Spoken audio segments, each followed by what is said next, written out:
Hey y'all, it's me, Lynn Daniel, coming to you today from the Buddy Zone. This is my teacher YouTube channel here on YouTube where I talk to you about my life as a teacher.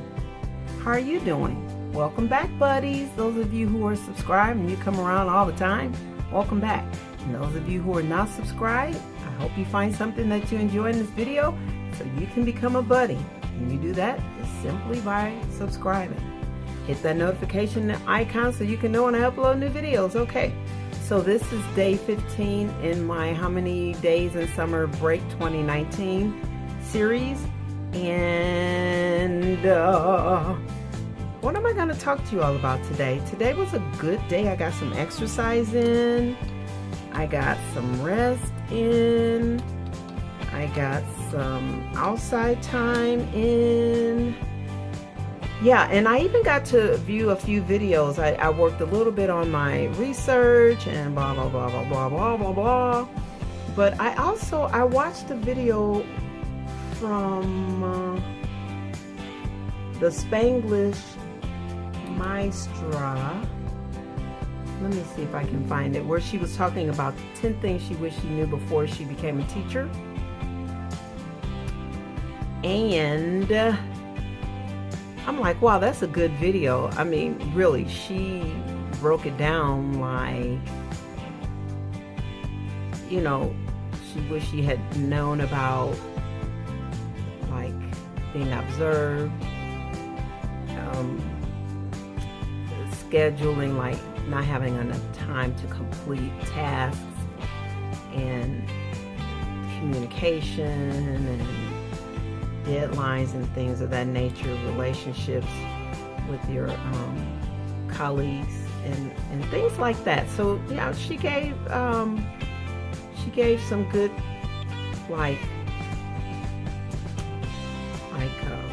not really ideas, but feedback on how those things impacted her,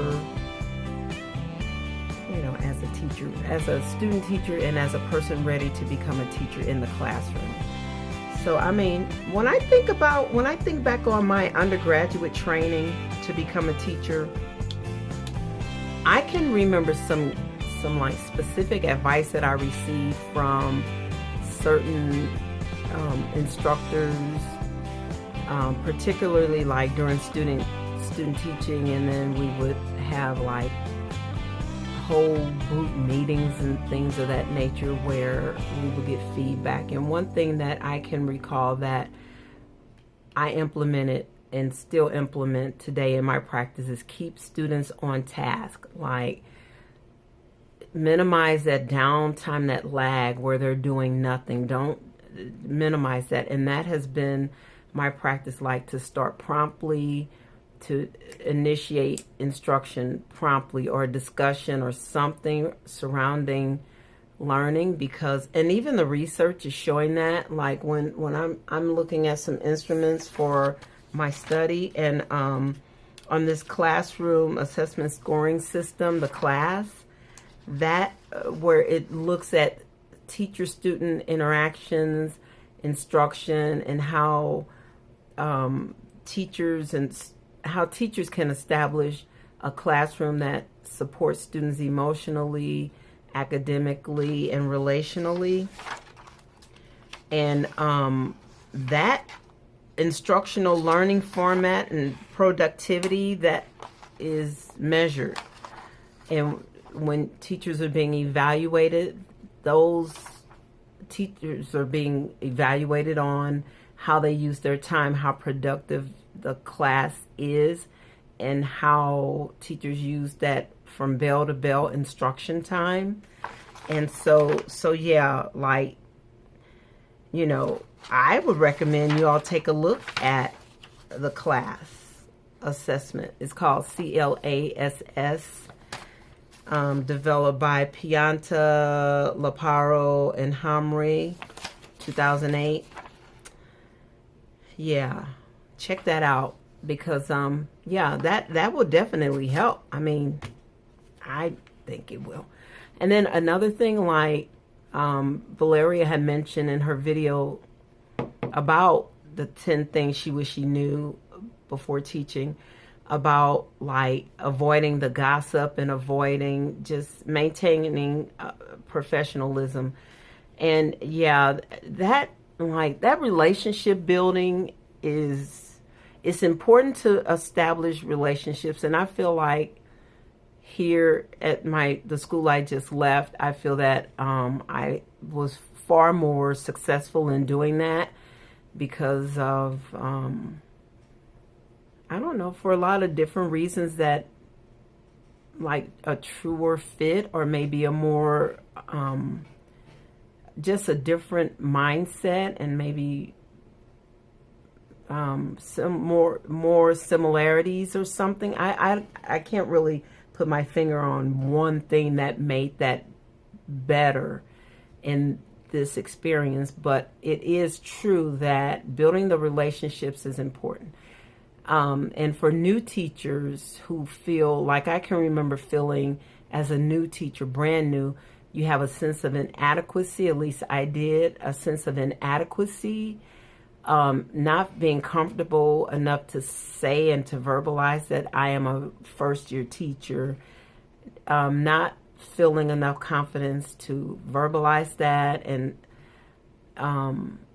not really understanding my support system, and not really knowing what to ask for or who to approach for help, other than, like I said, the special ed teacher for instruction. I said that in previous videos, that I found the special ed teacher very helpful.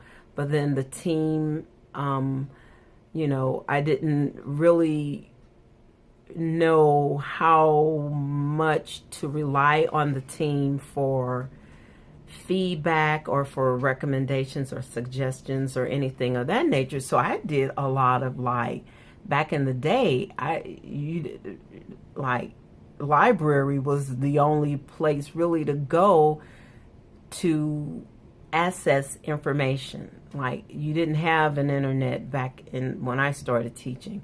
And so I would be in the library. I would take my daughters to the library, and we would, I would let them look for books, and I would be looking at different things to, like, help me figure out for my classroom or for my own professionalism. And yeah, so that building relationships is important.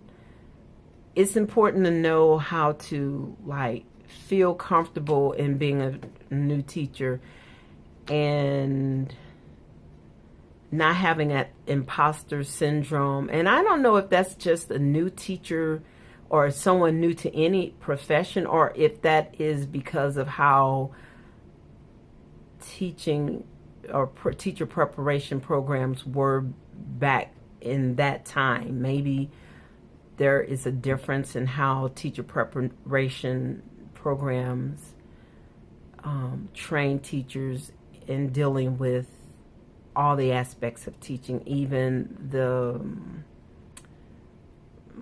self-care part, if that's a part of the self-care, or the communication part of teaching.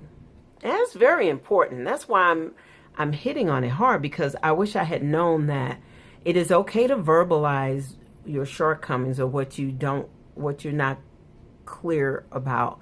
It's okay. I felt judged. I can remember feeling judged as a new teacher, and teaching, going into a climate where desegregation was implemented, and the city, the communities were having, like, some issues with that.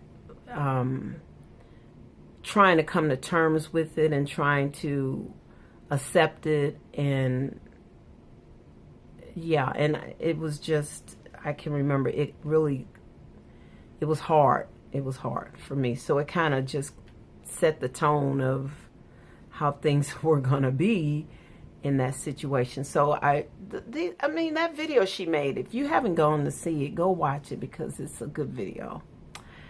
All right, so I guess I'll go. I was trying to show you all some dresses, but for some reason, this camera was not filming. It was not allowing me to show you these dresses. I was trying to show you some inexpensive dresses that you can get for your back to school wardrobe from a website called DressLily.com and vendors on Amazon. And this camera would not let me film and tell you about the dresses. Stubborn camera. All right, let me check this video and make sure it's worth uploading. If it is, leave a comment and let me know, do you think it was worth me uploading, or do you think I should have just refilmed the dresses? All right, bye.